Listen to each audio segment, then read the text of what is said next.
अविनाश राकेनं मराठी टोळीचं दुकान आज सुरू झाली आहे. काय आनंदाची गोष्ट आहे. त्याच्या मागे तिची खूप मेहनत आहे आणि तिला खूप भोगावं देखील लागलेलं आहे. मला असं वाटतं की तिच्या मेहनतीचं हे फळ आहे की आज तिची नव्याने गाडी सुरू झालेली आहे.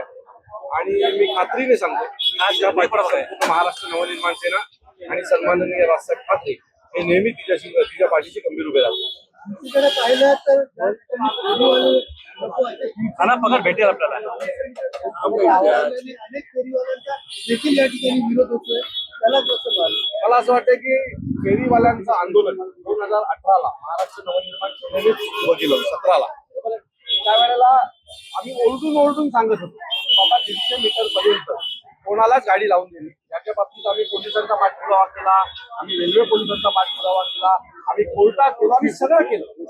आज 2026 चालू आहे आणि 2026ला देखील तशाच प्रकारची परिस्थिती. जर कोर्टाला घेणं देणं नसेल, जर पोलिसांना घेणं देणं नसेल, जर रेल्वे पोलिसांना घेणं देणं नसेल आणि जर बाहेर नाही येणारी लोक इथे धंदा लावणार असेल तर एक मराठी पोरगी देखील इथे धंदा लावणार. त्याच्या पाठी आम्ही खंबीर राहू. आणि नियम सगळ्यांसाठी सारखा आहे ना. त्या दिवशी मी आलो त्या दिवशी किमान 3,000-3,500 फेरीवाले इथे उभे होते. बरोबर आहे. मग हिच्यावर का बंदी? नियम सगळ्यांना सारखं असलं पाहिजे ना. ज्या दिवशी पोलीस खातं नियमाने वागेल त्या दिवशी आम्ही देखील नियमाने वागू. पालिकेला जर कारवाई करायची असेल तर पालिकेने 2017 महाराष्ट्र नवनिर्माण सेनेचं जेव्हा पहिलं पत्र आलं की 150 मीटर मध्ये असलेल्या गाड्यांवर कारवाई करा, 2017 ते 2026 का कारवाई केली नाही त्याच्याबद्दलचं पहिलं आम्हाला एक्सप्लेनेशन द्यावं लागेल त्याला. आज अचानक एका मुलीने व्यवसाय लावला त्यानंतर जर तुम्हाला कारवाई करावी वाटत असेल तर आम्ही त्याचा विरोध करतो. दादानी खूप मदत केली आहे मला गाडीसाठी पण. गाडी जी आज उभी आहे आपली नवीन ती त्यांच्याचमुळे.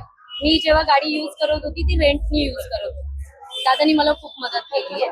आणि दुसरी गोष्ट दादानी मला खूप हिंमत दिली की तू करू शकते.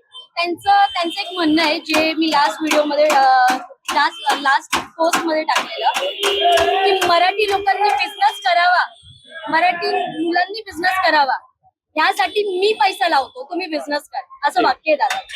आणि आज त्यांनी खरंच ते करून दाखवलं. राज ठाकरेंसाठी काय मेसेज आहे?